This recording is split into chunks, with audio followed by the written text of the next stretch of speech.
नमस्कार प्यारे विद्यार्थियों, सिकवाल के ऑनलाइन प्लेटफॉर्म पर आप सभी का स्वागत। मैं कैलाश चौधरी और अपन राजस्थान की कला संस्कृति के बारे में पढ़ रहे थे। आज कला संस्कृति में हमारा महत्वपूर्ण नए टॉपिक का शुरुआत करते हैं। आज का हमारा टॉपिक रहने वाला है राजस्थान के महत्वपूर्ण लोक देवता।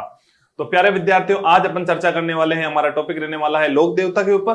तो देखो बेटा, लोक देवता टॉपिक क्या है, लोक देवता किस प्रकार के इसमें से प्रश्न आया करते हैं, क्या क्या अपने को इसमें पढ़ना है चीजें, वो सारी बातें अपन देखते हैं। लोक देवता, इस लोक देवता शब्द के अर्थ से ही अपन स्टार्ट करते हैं। देखो, लोक देवता का मतलब क्या होता है, साधारण मनुष्य के रूप में जिन्होंने जन्म लिया, यानी कि साधारण मनुष्य के रूप में जन्म लेकर अपने कार्य से जनमानस में लोकप्रिय हुए, उन्हें अपन लोक देवता कहते हैं।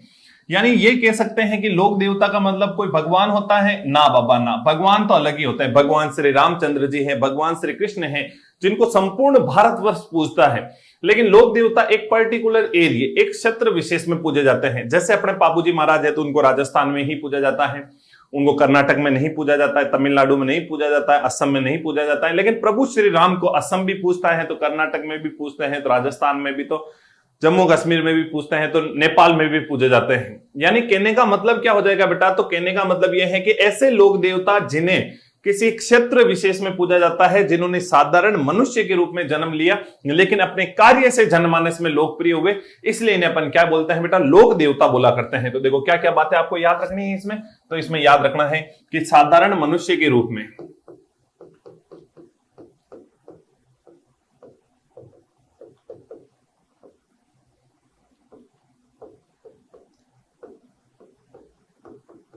साधारण मनुष्य के रूप में जन्म लेकर अपने कार्य से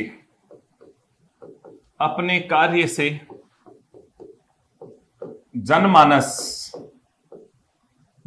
का मतलब सभी लोगों में, जनमानस में लोकप्रिय हुए हैं, उनको लोक देवता कहते हैं। उन्हें क्या बोला जाता है बेटा, लोक देवता कहते हैं।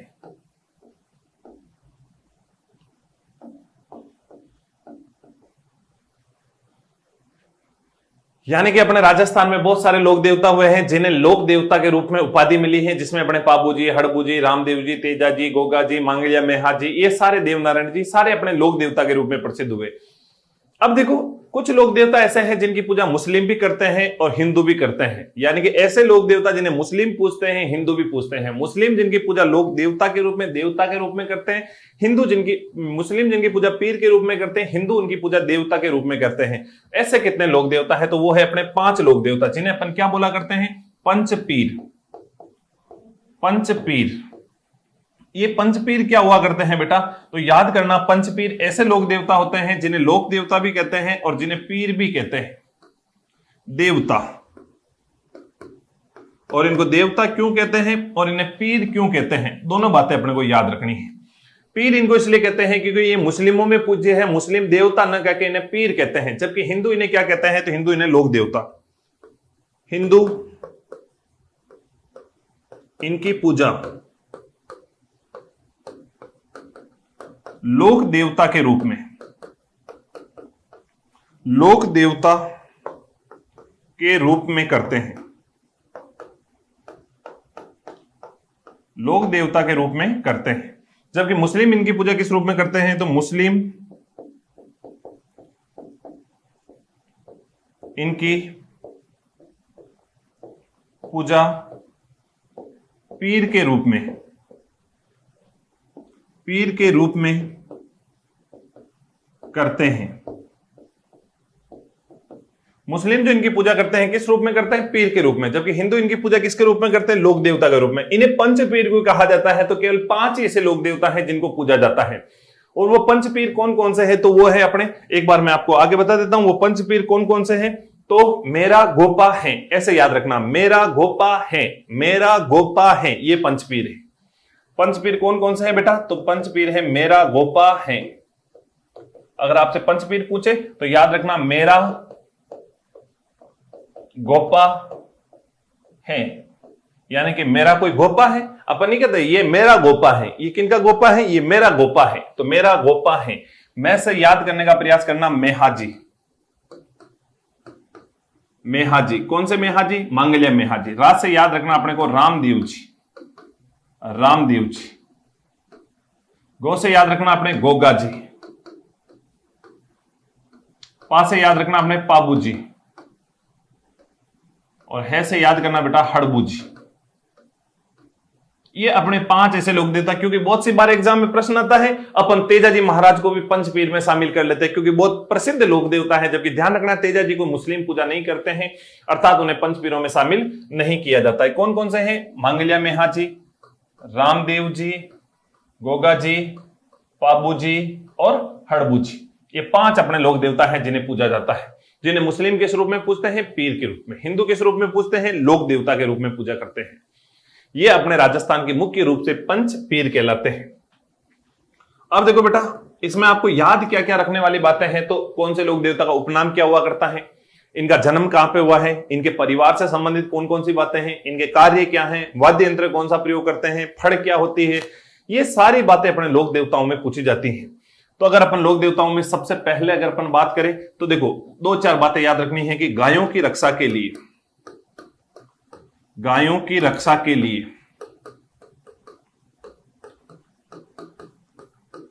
जिन्होंने अपने प्राण त्यागे,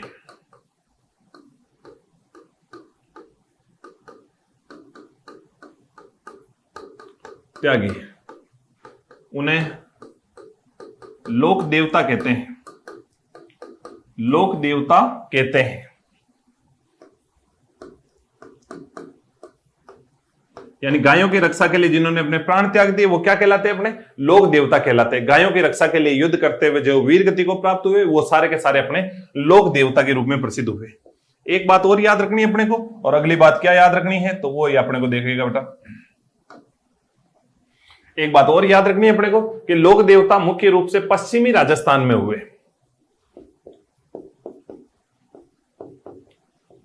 लोक देवता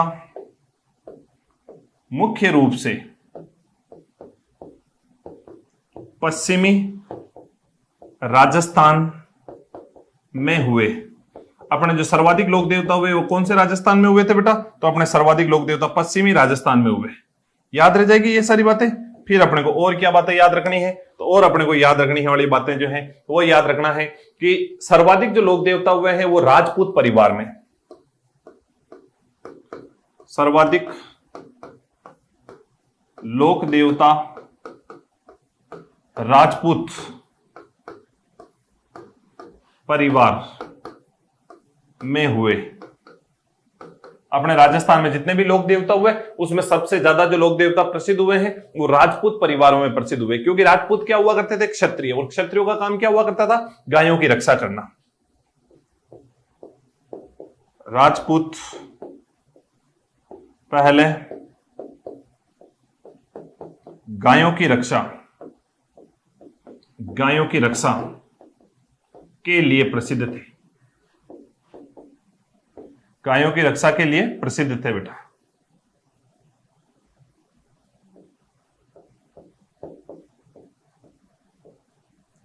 प्रसिद्ध थे। ये बातें अपने को इनके बारे में लोक देवताओं से बेसिक बेसिक बातें हैं जो अपने को याद रखने वाली बातें हैं। फिर अगर अपन और आगे बढ़े, एक एक लोक देवता के बारे में पढ़ना स्टार्ट करें तो अपने प्रमुख लोक देवता सबसे पहले आएंगे, वो आएंगे अपने पाबूजी महाराज। सबसे पहले अपन पढ़ते हैं किनके बारे में? पाबूजी महाराज के बारे में। तो देखो बेटा, आज के हमारे लोक देवता रहने वाले हैं कौन? पाबूजी, पाबूजी महाराज।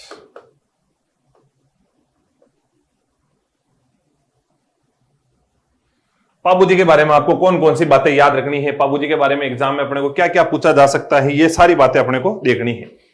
सबसे पहले देखो इनका जन्म कहां हुआ था या जन्म कब हुआ था, जन्म स्थल कौन सा है, स्थान कौन सा है। फिर आपसे पूछा जाएगा कि इनका वंश कौन सा हुआ करता है। फिर आपसे पूछा जाएगा वंश कौन सा था। फिर आपसे पूछा जाएगा इनका माता पिता का नाम क्या है, माता का नाम क्या है। फिर आपसे पूछा जाएगा इनके पिता का नाम क्या हुआ करता है। फिर पूछा जाएगा इनकी घोड़ी का नाम क्या है। फिर पूछा जाएगा बेटा कि पत्नी का नाम क्या है। फिर अगर अपने से पूछा जाए इनके गुरु का नाम क्या है, तो देखो बेटा इनका जन्म कब होता है, तो जन्म होता है 1239 ईस्वी। 1239 ईस्वी में इनका क्या हुआ था, अपने गोगा जी महाराज का जन्म। गोगा जी का जन्म कब होता है, तो 1239 ईस्वी में। लेकिन अगर अपने से पूछ ले कि जन्म के लिए जो 1239 तो ईस्वी है, लेकिन विक्रम संवत पूछ ले तो बताना अपने 1296 विक्रम संवत। अगर विक्रम संवत पूछ ले तो अपने कौन सा विक्रम संवत बताएंगे, 1296 विक्रम संवत में इनका जन्म हुआ था। जन्म स्थान पूछ ले तो जन्म स्थान हुआ करता है अपने कोल्लूमंड। जन्म स्थान कौन सा होगा बेटा, कोल्लूमंड। और ये जो कोल्लूमंड है ये कहां पे है, अपने फलोदी। और फलोदी कहां पे हुआ करता है, जोधपुर। कोल्लूमंड कहां पे है, जोधपुर, फलोदी जोधपुर में, यहां इनका जन्म हुआ। वंश पूछ ले तो पाबूजी महाराज का वंश हुआ करता है राठौड़। किस वंश में जन्म हुआ बेटा, राठौड़ वंश में इनका जन्म हुआ। फिर अगर आपसे पूछेंगे माता जी का नाम क्या है, तो कमला दे। माता का नाम क्या हो जाएगा, कमला दे। पिताजी का नाम पूछ ले तो पिताजी का नाम हो जाएगा अपने धांधल जी। पिताजी का नाम क्या हो जाएगा, धांधल जी। फिर पूछा जाएगा इनकी घोड़ी का नाम क्या है, तो इनकी घोड़ी का नाम है केसर कालमी। घोड़ी का नाम क्या है बेटा, केसर कालमी। फिर आपसे पूछा जाएगा इनकी पत्नी का नाम क्या है, तो इनकी पत्नी का नाम अपने बता देना है कि इनकी पत्नी का नाम सुप्यार दे। सुप्यार दे। और किस नाम से प्रसिद्ध हुए ये इतिहास में, फूलम दे। सुप्यार दे भी कहते हैं, फूलम दे भी कहते हैं। इनके गुरुजी का नाम पूछ ले तो समृत जी बाटी। इनके गुरुजी का नाम पूछ ले तो गुरुजी का नाम क्या हो जाएगा, समृत जी बाटी। समृत जी बाटी इनके क्या हुआ करते हैं, गुरु। अब देखो इनके प्रतीक चिन्ह क्या है, उपनाम क्या है, और अपने गोगा जी के बारे में, अपने पाबू जी के बारे में आपसे क्या क्या पूछा जाएगा।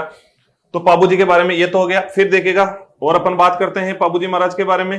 तो एक इनके बारे में याद रखने वाली बातें हैं, इनके फेरे। पाबू जी के जो अनुयायी होते हैं या पाबू जी फेरे, कितने फेरे लिया करते हैं। फिर आपसे पूछे जाएंगे इनके उपनाम क्या क्या हुआ करते हैं, पाबू जी के उपनाम क्या क्या हुआ करते हैं। या फिर आपसे पूछा जाएगा इनके सहयोगी कौन कौन थे, सहयोगियों के नाम, सहयोगियों के नाम। तो देखो बेटा फेरे कितने लेते हैं, तो 3.5 फेरे। विवाह में पाबू जी के अनुयायी कितने फेरे लेते हैं, 3.5 फेरे। अगर आपसे उपनाम पूछा जाए तो उपनाम हो जाएगा एक तो ऊंटों के देवता, एक कहा जाएगा गोरक्षक देवता, एक तो इन्हें कहेंगे ऊंटों के देवता, ऊंटों के देवता। और क्या कहेंगे इनको, तो इनको कहते हैं गोरक्षक देवता, गोरक्षक देवता। और क्या कहते हैं बेटा, तो इनका तीसरा नाम हो जाएगा प्लेग रक्षक देवता। अपने इनका उपनाम और पूछ ले तो एक उपनाम बताना अपने को, प्लेग रक्षक देवता। और आपसे उपनाम पूछ ले तो मेहर, मेहर। मेहर जो नाम दिया था मुस्लिमों का पीर। मेहर का मतलब क्या होता है, मुस्लिमों का पीर। अगर आपसे पूछ ले कि मेहर नाम क्यों दिया, तो मुस्लिमों के पीर। फिर आपसे पूछा जाएगा कि बेटा इनके सहयोगी कौन, क्या पूछा जाएगा, इनके सहयोगी। तो अपने से सहयोगियों का नाम पूछे तो बता देना, चांदो जी, डेमो जी, हरमल जी। एक का नाम हुआ करता था चांदो जी, इनके सहयोगी देखिएगा चांदो जी, हरमल जी और डेमो जी। चांदो जी, हरमल जी और डेमो जी, ये क्या हुआ करते थे इनके सहयोगी, डेमा जी, चांदो जी, हरमल जी। ये तीनों अपने पाबूजी महाराज के क्या हुआ करते बेटा, सहयोगी। यानी पाबूजी महाराज के बारे में आपको बहुत सारी बातें एक साथ समझ में आई होगी। पाबूजी का जन्म 1239 ईस्वी में, जन्म स्थान कोल्लूमंड, फलोदी, जोधपुर, वंश राठौड़ वंश, माता का नाम कमला दे, पिता का नाम धांधल जी, घोड़ी केसर कालमी, पत्नी का नाम सुप्यार दे या फुलम दे, गुरु समृत जी भाटी। बाकी पूछ ले इनके फेरे अनुयायी कितने फेरे लेते हैं, 3.5 फेरे। उपनाम क्या है, ऊंटों के देवता, गोरक्षक देवता, प्लेग रक्षक देवता, मेहर यानी कि मुस्लिमों के पीर। सहयोगियों का नाम पूछे तो चांदो जी, हरमल जी, डेमो जी। चांदो जी, हरमल जी और डेमो जी, ये इनके क्या हुआ करते थे बेटा, तो ये इनके सारे के सारे सहयोगी हुआ करते थे। यहां तक सभी को समझ में आया। यानी कि ये अपने बात की पाबूजी महाराज की बेसिक चर्चा है कि पाबूजी का जीवन परिचय के बारे में अगर अपने से सीधे एग्जाम में प्रश्न पूछ ले तो ये सारी बातें अपने को याद रखने वाली बातें हैं। अब पाबूजी ने कार्यवाही क्या क्या किए थे, पाबूजी के बारे में युद्ध कौन से हुए थे, पाबूजी के प्रमुख अनुयायी कौन हुआ करते हैं, इनका प्रमुख मंदिर कहां पे हुआ करता है, इसके अलावा जो इनके प्रमुख वाद्य यंत्र कौन सा हुआ करता है, ये सारी की सारी बातें, इनका प्रमुख नृत्य कौन सा है, मेला कब लगा करता है, ये सारी बातें अपन देखते हैं आगे। अगर अपने से पूछ ले कि पाबूजी के मुख्य रूप से अनुयायी, और अपने को बातें जो याद रखने वाली बातें हैं एक साथ बता देता हूं। अनुयायी, पाबूजी के जो अनुयायी हुआ करते हैं वो अनुयायी कौन हुआ करते हैं, तो वो होते हैं रायका या अपने रेबारी, रायका या रेबारी जाति के पाबूजी के अनुयायी कौन हुआ करते हैं बेटा, रायका या रेबारी जाति के व्यक्ति पाबूजी के क्या हुआ करते हैं, अपने अनुयायी हुआ करते हैं। ये इंपॉर्टेंट जाति है। या इनकी जो चारण जाति व राठौड़ जाति के व्यक्ति इनकी पूजा करते हैं। और कौन होते हैं अनुयायियों में, चारण व राठौड़ जाति के व्यक्ति।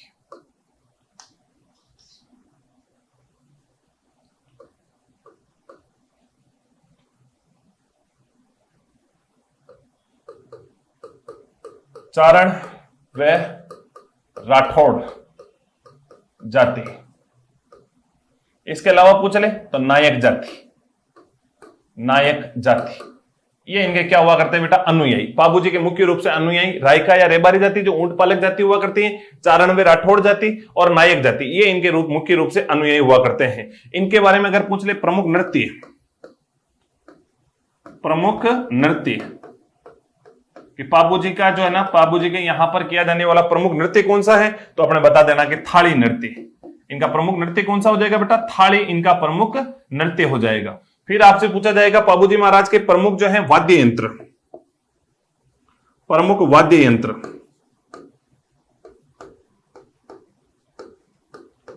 वाद्य यंत्र, तो अपने वाद्य यंत्र दो बताने हैं। एक तो वाद्य यंत्र हो जाएगा माठ या जिसे अपन कहते हैं माठे, और एक हो जाएगा अपने रावण हत्ता।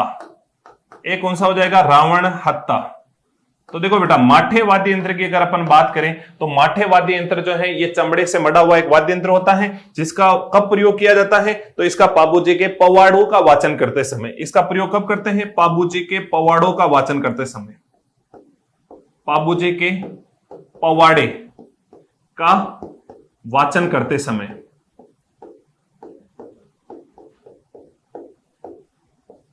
फिर पूछे रावण हत्ता, तो इसका वाचन कब किया जाता है या इनको कब बजाया जाता है, तो इसका वादन जो है, इनका वादन किया जाता है अपने पाबूजी की फड़ का वाचन करते समय। पाबूजी की फड़ का वाचन करते समय, वाचन करते समय, पाबूजी की फड़ का वाचन करते समय इनका प्रयोग किया जाता है। अगर आपसे पूछे मंदिर, इनका प्रमुख मंदिर, तो मंदिर कहां पे हुआ करता है बेटा, तो मंदिर हुआ करता है कोलुमंड। कोलुमंड, और कोलुमंड कहां पे है, तो ये है अपने फलोदी। और फलोदी कहां पे हो जाएगा बेटा, जोधपुर। कोलुमंड फलोदी में मंदिर, इनका प्रमुख मंदिर बना हुआ है। फिर आपसे पूछा जाएगा कि पाबूजी महाराज का मेला, आपसे क्या पूछा जाएगा बेटा, मेला। तो इनका मेला लगता है अपने चैत्र अमावस्या। पाबूजी का मेला कब लगेगा, चैत्र अमावस्या के दिन। चैत्र अमावस्या के दिन अपने पाबूजी महाराज का क्या लगता है बेटा, मेला। फिर इनके पाबू प्रकाश क्या हुआ करते हैं, तो इनके जीवन का वाचन, इनके जीवन का वर्णन। पाबू प्रकाश क्या है, तो इनके जीवन का वर्णन। पाबू प्रकाश, पाबूजी के जीवन का वर्णन।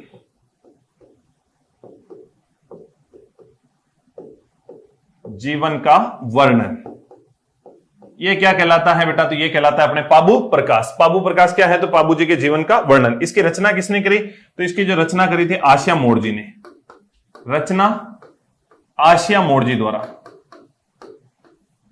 इनके जीवन में बहुत मोड़ आए थे, घर वालों ने नाम ही रख दिया आशिया मोड़जी। आशिया मोड़जी, यानी कि याद रखना बेटा कि पाबूजी के अनुयायी कौन हुआ करते हैं, रायका या रेबारी जाति, चारण जाति व राठौड़ जाति, नायक जाति। प्रमुख नृत्य थाली नृत्य, प्रमुख वाद्य यंत्र माठे और रावण हत्ता। माठे का वाचन पाबूजी के पवाड़ों का वाचन करते समय माठे वाद्य यंत्र का प्रयोग करते हैं। रावण हत्ता पाबूजी की फड़ का वाचन करते समय अपने रावण हत्ता वाद्य यंत्र का प्रयोग किया जाता है। प्रमुख मंदिर कोलुमंड फलोदी में। मेला कब लगता है, चैत्र अमावस्या को। पाबू प्रकाश क्या है, तो पाबूजी के जीवन का जिसमें वर्णन, और इसकी रचना करने वाला व्यक्ति कौन हो जाएगा, अपने आशिया मोड़जी इनका वर्णन करने वाले व्यक्ति हुआ करते हैं।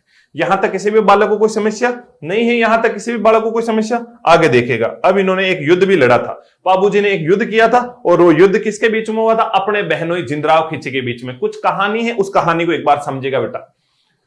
बाबूजी महाराज के एक बहनोई हुआ करते हैं, बहनोई का नाम था जिंदराव खींची। जिंदराव खींची जो है, जिंदराव खींची के और बाबूजी के बीच में मतभेद हो जाते हैं। मतभेद का मुख्य कारण माना जाता है एक घोड़ी, और उस घोड़ी का नाम क्या है? तो केसर कालमी घोड़ी। और ये केसर कालमी घोड़ी किनकी हुआ करती? तो बाबूजी की एक धर्म बहन हुआ करती थी, जिसका नाम था देवल चारणी। उस देवल चारणी ने ये घोड़ी उनको जो है बाबूजी को भेंट करी थी। जब बाबूजी को देवल चारणी घोड़ी दी गई थी, तब उन्होंने कहा था कि भैया ये घोड़ी मैं आपको देती हूं, क्योंकि ये घोड़ी जिंदराव खींची लेना चाहते हैं, जो जायल नागौर के राजा हैं, आपके बहनोई हैं, लेकिन मुझे पता है कि वो इस घोड़ी के लायक नहीं है, प्लीज ये घोड़ी आप रख लीजिए। बाबूजी ने कहा ओके कोई बात नहीं, मैं रख लेता हूं। तो केसर कालमी घोड़ी उनकी धर्म बहन देवल चारणी द्वारा उनको ये घोड़ी दी गई थी। जब घोड़ी दी गई थी तो उन्होंने एक शर्त रखी कि जब भी मेरे ऊपर संकट आए, आप संकट के समय मेरे साथ खड़े होंगे। बाबूजी का नो डाउट, कोई दिक्कत नहीं, आपके ऊपर जब भी कोई संकट आए, संकट के समय याद करना, तुम्हारा भाई तुम्हारे लिए हमेशा खड़ा रहेगा। उनका ओके भैया, फिर आप ये घोड़ी ले लीजिए। फिर पता चला कि मेरे ऊपर संकट आएगा, आपको पता कैसे चलेगा? तो ये घोड़ी जब भी हिन हिना जाए, उसका मतलब समझना। देखो, अपने गाय रामती है, भैंस रामती है, घोड़ी हिन हिनाती है, शेर दहाड़ता है, तो अपने पूछ लेगी घोड़ी क्या करती है? तो हिन हिनाती है। तो बाबूजी ने कहा कि ओके, जब भी ये हिन हिनाएगी मैं समझ जाऊंगा कि मेरी बहन के ऊपर कोई ना कोई संकट है, तो मैं संकट के समय तुम्हारी सहायता के लिए तुरंत प्रभाव से वहां पहुंच जाऊंगा। बाबूजी महाराज ने कहा कि ओके डन, कोई दिक्कत नहीं, आपके द्वारा दी गई शर्त मुझे स्वीकार है, मंजूर की जाती है। इस प्रकार बाबूजी महाराज जो है, बाबूजी महाराज ने क्या कर दी? वो घोड़ी ले ली थी। फिर बाद में बाबूजी जब विवाह करने के लिए जाते हैं अमरकोट, और अमरकोट वर्तमान कहां पे है? तो पाकिस्तान। वहां पे अपने सोडा सिंह की सूरज सोडा की पुत्री हुआ करती थी, और सूरज सोडा की पुत्री का नाम क्या हुआ करता है? तो सुप्यार। उनसे विवाह करने के लिए जाते हैं। जब वो विवाह में फेरे लेते हैं, तो जैसे ही उनके 3.5 फेरे होते हैं और वो घोड़ी हिन हिनाने लगती है, तो वो उसी समय वहां से विवाह में 3.5 फेरों से उठे और अपनी धर्म बहन देवल चारणी की सहायता के लिए वहां से रवाना होते हैं।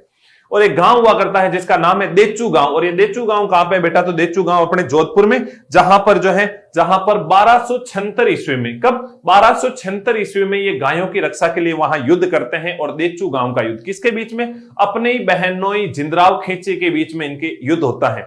और इस युद्ध में बाबूजी महाराज वीरता से युद्ध करते हुए अपने भाई के साथ यहां वीर गति को प्राप्त हो जाते हैं, और उस युद्ध में जिंदराव खींची की विजय हो जाती है। तो इस प्रकार बाबूजी गायों की रक्षा के लिए अपने प्राणों का बलिदान कर देते हैं। फिर बाद में बाबूजी की मृत्यु का बदला उनके भतीजे रूपनाथ जी ने लिया था, जिन्हें बालकनाथ जी के नाम से भी जाना जाता है। उन्होंने किसका वध करके? तो जिंदराव खींची का वध करके उन्होंने अपने चाचा यानी कि बाबूजी महाराज जो है, बाबूजी महाराज की मृत्यु का बदला लिया था। तो ये सारी बातें आपको क्या करनी है? इनके बारे में स्टोरी टाइप याद रखनी है। याद रह जाएगी बेटा सारी बातें। तो अब देखो अपने युद्ध, देचू का युद्ध। देचू का युद्ध। अब बेटा देखो, देचू का युद्ध होता कब है?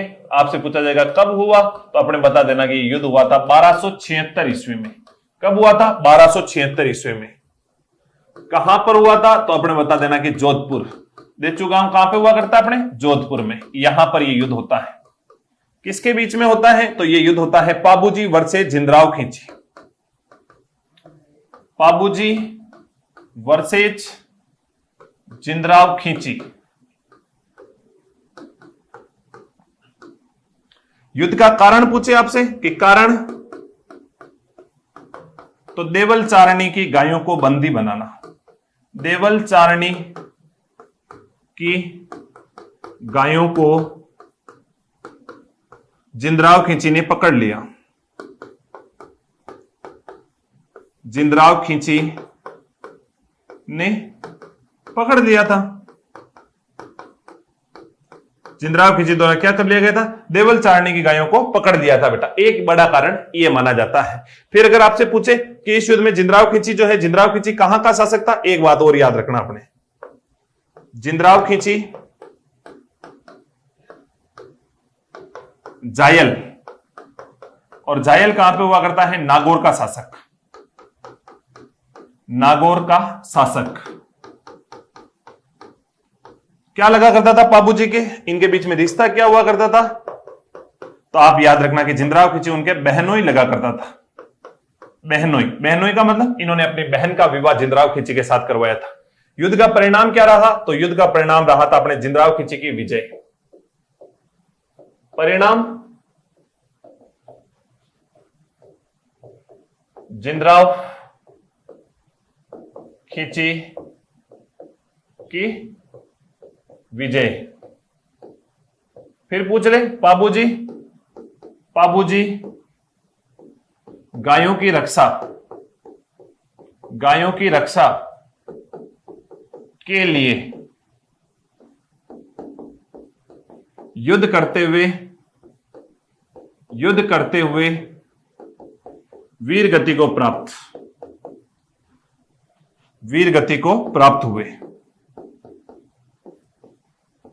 आपसे पूछ लेंगे कि पाबूजी का क्या हुआ, तो पाबूजी गायों की रक्षा के लिए वीर गति को प्राप्त हुए थे और अपनी पत्नी के बीच में ही, विवाह के बीच में छोड़ के आ जाते हैं, यानी कि विवाह में 3.5 फेरों से उठकर आए।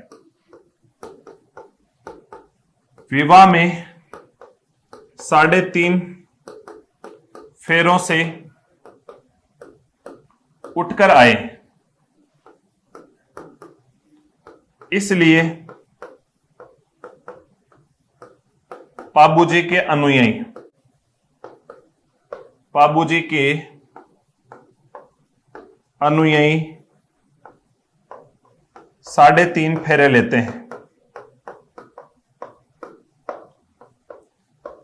हालांकि बहुत सारे इसका अनुसरण करने लगे। आज भी हिंदू रीति रिवाज में अपन पूरे 7 फेरे न लेकर अब अपन 4 फेरे लेते हैं, क्योंकि पाबूजी महाराज इस प्रकार जो है 3.5 फेरे ही पूरे ले पाए थे और इस प्रकार का घटनाक्रम होता है।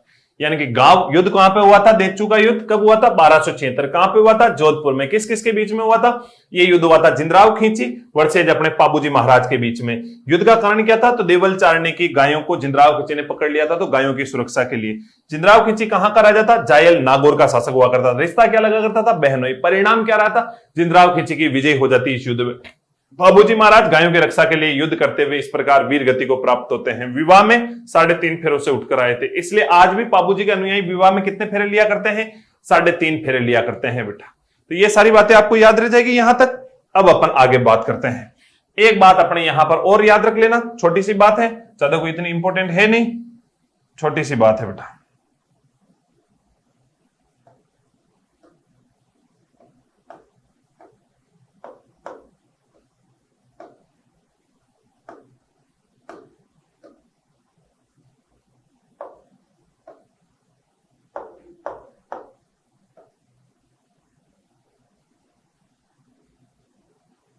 यहां पे लिख देता हूं मैं, पाबूजी की मृत्यु का बदला इनके भतीजे रूपनाथ ने लिया।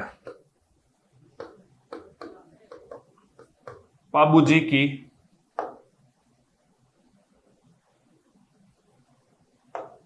की मृत्यु का बदला इनके भतीजे रूपनाथ ने लिया। रूपनाथ ने लिया।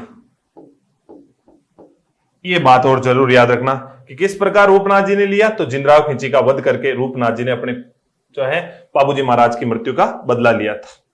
फिर अगर अपन और आगे बढ़े पाबूजी के बारे में देखने के लिए, तो और बातें आपको क्या क्या याद रखनी है, तो देखिएगा बेटा। अब अपन बात करते हैं पाबूजी की फड़। पाबूजी की फड़,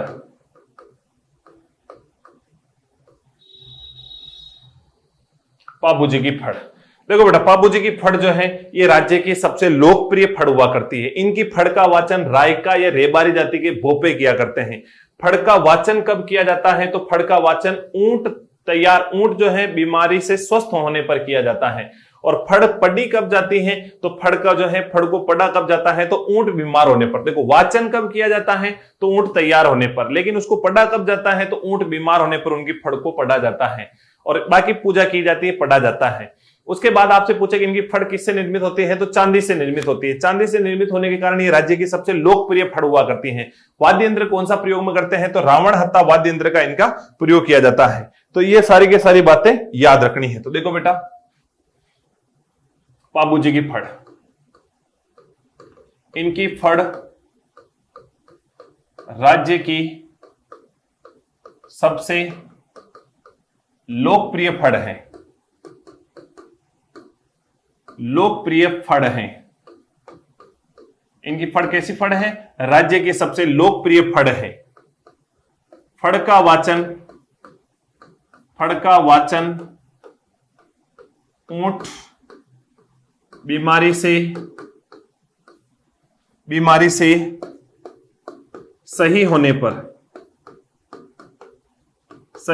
पर किया जाता है। फिर पूछ ले, फड़ की पूजा, फड़ की पूजा ऊंट बीमार होने पर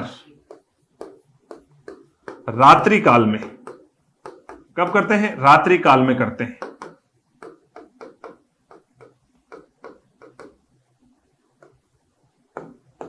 वाचन कौन करते हैं? तो रायका या नायक जाति के व्यक्ति। रायका या नायक जाति के व्यक्ति, रायका या नायक जाति के व्यक्ति इनका वाचन किया करते हैं। फिर अगर आपसे पूछ ले और आपसे क्या क्या पूछा जाएगा, तो और पूछा जाएगा कि इनकी फड़ कैसी फड़ होती है? तो राज्य की सबसे लोकप्रिय, इनकी फड़ चांदी से निर्मित, इनकी फड़ चांदी से निर्मित, यानी कि अपने जो पाबूजी की फड़ होती है चांदी से निर्मित होती है, मतलब उसमें बहुत सी जगह चांदी का प्रयोग किया जाता है। और कौन सी बातें याद रखनी है? तो और बात याद रखना बेटा कि रावण हत्ता वाद्य यंत्र के साथ, वाद्य यंत्र कौन सा प्रयोग करेंगे? रावण हत्ता। वाद्य यंत्र इसमें कौन सा प्रयोग किया जाएगा? रावण हत्ता का प्रयोग, रावण हत्ता वाद्य यंत्र का प्रयोग किया जाएगा। अगर आपसे पूछ ले कि कौन से वाद्य यंत्र का प्रयोग किया जाएगा, तो रावण हत्ता वाद्य यंत्र का प्रयोग किया जाएगा। और क्या बात याद रखनी है? तो एक बात और याद रख लेना कि ऊंट मारवाड़ में लाने का श्रेय, ऊंट मारवाड़ में लाने का श्रेय पाबूजी को जाता है, पाबूजी को जाता है।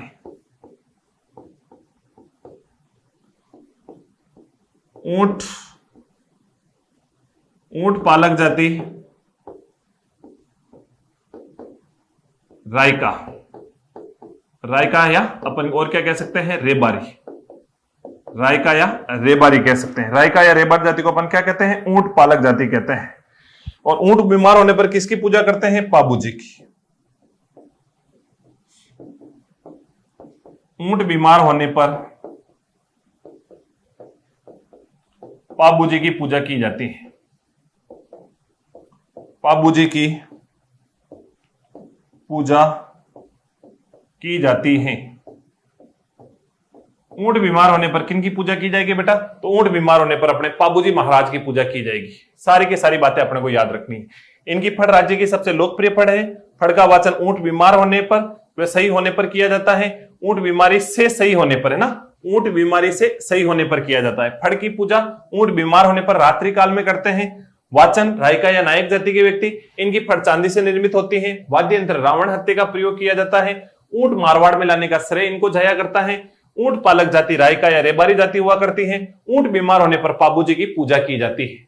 बताओ ये सारी बातें आपको याद हुई या नहीं हुई पाबूजी महाराज के बारे में? यहां तक आपको सारी बातें क्लियर हो गई ना पाबूजी के बारे में? तो देखो बेटा, एक बार मैं आपको पाबूजी के बारे में सारी बातें वापस बता देता हूं। अपन ने देखा था पाबूजी के बारे में क्या क्या। तो अपन ने पाबूजी के बारे में एक तो इनका वंश वगैरह वर्णन वगैरह देखा था कि पाबूजी का जन्म 1239, स्थान कोलुमंड, वंश राठौड़, माता कमला दे, पिता दांदल जी, गोड़ी केसर कालमी, पत्नी सुप्यार दे, गुरु समृतनाथ जी, फेरे 3.5, उपनाम ऊंटों के देवता, प्लेग रक्षक देवता, गायों के रक्षक मेहर, सहयोगी चांदोजी, डेमोजी, हरमल जी, ये इनके सारे के सारे सहयोगी। अनुयायी रायका या रेबारी जाति के होते हैं, चारण जाति के होते हैं, राठौड़ जाति के होते हैं, नायक जाति के। प्रमुख नृत्य थाली नृत्य का प्रयोग। प्रमुख वाद्य यंत्र माठे, माठे का पाबूजी के पवाड़े जो है पवाड़ों का वाचन करते समय। रावण हत्ता पाबूजी की फड़ का वाचन करते समय। मंदिर कोलुमंड फलोदी में मेड़ा चैत्र अमावस्या को पाबू प्रकाश क्या होता है, तो पाबू जी की जीवनी का वर्णन। और पाबू जी की जीवनी का वर्णन करने वाले व्यक्ति कौन थे, तो आशिया मोड़ जी इनकी जीवनी का वर्णन करने वाले व्यक्ति थे। देचू गांव में युद्ध हुआ था 1276 में, कहा, जोधपुर, पाबू जी और जिंदराव खिच्ची के बीच में। कारण देवल चारणी की गायों की रक्षा। और देवल चारणी कौन हुआ करती थी, तो पाबू जी की धर्म बहन। ये बात आप कहीं पर लिख लेना कि ये कौन हुआ करती थी, तो देवल चारणी पाबू जी की धर्म बहन। यहां मैं लिख देता हूं, चलो यहां पर मैं इनको जो है यहां पे अलग से लिख लेता हूं। ये बात अपने को याद रखनी है कि इनकी धर्म बहन, धर्म बहन, ये इनकी क्या हुआ करती थी बेटा, इनकी धर्म बहन हुआ करती थी। बात याद रह जाएगी। ये सारी की सारी बातें अपने पाबू जी के बारे में देखी थी। पाबू जी की फड़ के बारे में मैंने सारी बातें आपको बता दी है। इसके बाद जो है, इसके बाद अगर अपन और देखें पाबू जी के बाद, तो एक लोक देवता के बारे में अपन और स्टार्टिंग करते हैं। और उन लोक देवता के बारे में नाम क्या है उनका, तो उनका नाम है बेटा रामदेव जी। अगले लोक देवता कौन हो जाएंगे अपने, तो रामदेव जी से पहले अपन गोगा जी के बारे में पढ़ लिया करते हैं कि थोड़ी सी बातें अपन गोगा जी के बारे में कर लें कि गोगा जी कौन हुए थे, गोगा जी का परिचय क्या है, गोगा जी का जन्म कहां पे हुआ था, गोगा जी का जन्म कब होता है, इनके गुरु कौन है थे, इनके माता पिता कौन थे, इनकी पत्नी कौन थी, इनके कितने पुत्र थे, इनके कितने भतीजे हुआ करते थे, किनके समकालीन थे, इनके बारे में सारी बातें देखो। गोगा जी ये भी अपने पंचवीरों में शामिल है। गोगा जी भी अपने किस में शामिल हुआ करते हैं बेटा, तो पंचवीरों में शामिल हुआ करते हैं। देखो गोगा जी महाराज के बारे में आपको क्या क्या बातें याद रखनी है, तो सबसे पहले तो इनका जन्म, कि अपने जन्म कब हुआ, तो जन्म जो हुआ था 1003 विक्रम संवत, 1003 विक्रम संवत में इनका जन्म हुआ था। फिर पूछ ले कि कहां पे हुआ था, फिर पूछा जाएगा कि वंश कौन सा हुआ करता था, फिर पूछा जाएगा इनकी माता का नाम क्या था, फिर पूछा जाएगा इनके पिता का नाम क्या था, फिर पूछा जाएगा इनकी पत्नी का नाम क्या था, फिर पूछा जाएगा बेटा इनके गुरु का नाम क्या था। तो देखो एक बार अपने ये सारी बातें देखो। तो इनका जन्म कहां पे होता है बेटा, तो जन्म याद रखना अपने का ददरेवा। और ददरेवा कहां पे हुआ करता है बेटा, तो ये हुआ करता है चूरू। ददरेवा जो जगह है ये कहां पे, चूरू। वंश कौन सा था, तो इनका वंश हुआ करता था चौहान। किस वंश में जन्म हुआ इनका, चौहान वंश में अपने जन्म होता है दादू जी अपने गोगा जी महाराज का। माता का नाम क्या था, तो इनका माता का नाम था बाछल दे। माता का नाम क्या था बेटा, बाछल दे। फिर पूछा जाएगा इनके पिता का नाम क्या था, तो पिता का नाम था जेवर सिंह जी। पिता का नाम क्या था, जेवर सिंह जी। फिर पूछा जाएगा पत्नी का नाम, तो इनकी पत्नी का नाम अपने बता देना क्या नाम था बेटा, तो केलम दे। केलम दे इनकी क्या हुआ करती थी, पत्नी। फिर आपसे पूछा जाएगा इनके गुरु का नाम, तो अपने इनके गुरु का नाम बता देना। गुरु कौन हुआ करते थे, तो गोरखनाथ जी। गोरखनाथ जी गुरु जी कौन हुआ करते थे बेटा, तो गोरखनाथ जी इनके गुरु जी हुआ करते थे। पाबू जी महाराज के अगर आपसे पूछ ले कि गुरु जी का नाम क्या हुआ करता है, तो गुरु जी का नाम हुआ करता है अपने गोरखनाथ जी। फिर आपसे पूछेंगे कि इनके पुत्र कितने हुआ करते थे, तो इनके पुत्रों के बारे में। तो देखो बेटा अगर आपसे पूछ ले कि इनके पुत्र कितने थे, तो इनके पुत्र हुआ करते थे मात्र 47। कितने पुत्र थे, 47 इनके पुत्र थे। प्रमुख पुत्र का नाम पूछ ले, तो सबसे प्रमुख पुत्र कौन हुआ करते थे, प्रसिद्ध पुत्र केसरिया कुंवर जी। केसरिया कुंवर जी जिन्हें अपने नागौर में पूजा जाता है। फिर पूछ ले कि इनके टाइम आक्रमणकारी कौन रहा था, या पहले अपन इनके उपनाम देख लेते हैं। उपनाम, तो अपने गोगा जी महाराज के उपनाम क्या क्या होते हैं, एक तो इन्हें कहते हैं नागों के देवता, एक तो क्या कहते हैं नागों के देवता, और क्या बोलते हैं बेटा, तो इनको बोलते हैं जीवित पीर। जीवित पीर, और क्या बोलते हैं इनको, जाहिर पीर। ये दोनों नाम किसने दिए, तो ये दोनों नाम महमूद गजनवी ने दिए। महमूद गजनवी ने नाम दिए। महमूद गजनवी ने ये दोनों के दोनों नाम दिए थे। अगर आपसे पूछ ले कि इनको ये दोनों नाम किन्होंने दिए, तो महमूद गजनवी द्वारा इनको ये दोनों के दोनों नाम दिए गए थे।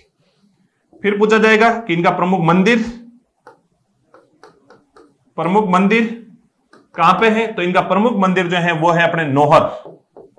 और नौहर कहां पे है बेटा, तो नौहर अपने हनुमानगढ़। नौहर कहां पे बेटा, हनुमानगढ़।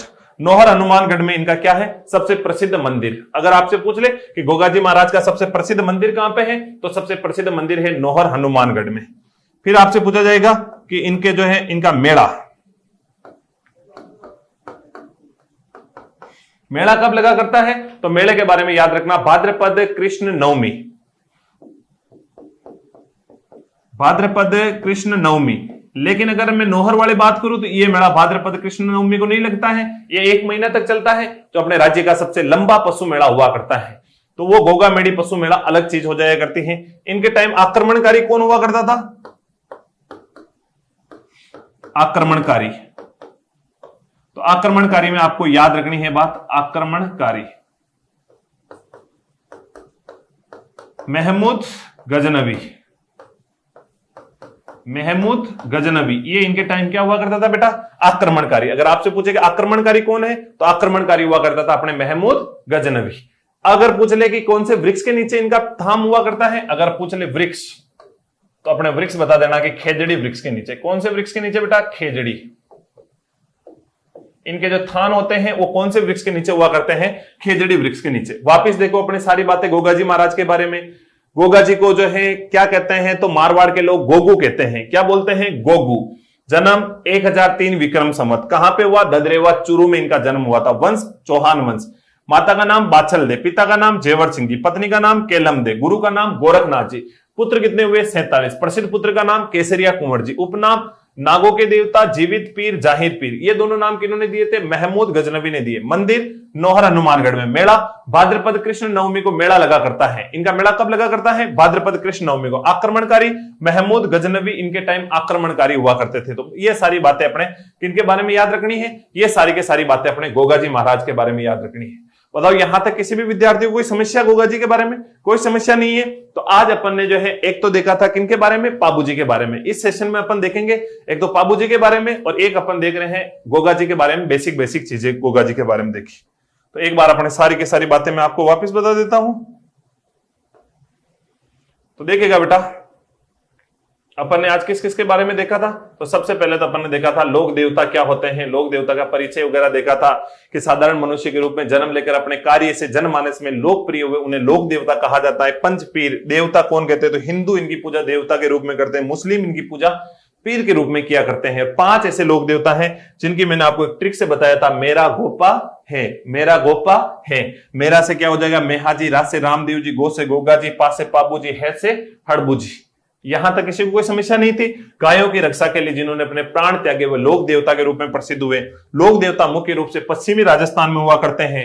लोक देवता सबसे ज्यादा अपने राजपूत परिवार में हुए, और राजपूतों में पहले गायों की रक्षा के लिए प्रसिद्ध हुआ करते थे। और ये किस रूप में प्रसिद्ध हुए, तो अपने लोक देवता। फिर अपने पाबू जी के बारे में शुरू किया था, और यहां तक मैंने आपको पहले समझा दिया था। तो प्यारे विद्यार्थियों, इस क्लास में यहां तक, अगले सेशन में फिर देखेंगे। तब तक के लिए धन्यवाद। जय हिंद, जय भारत।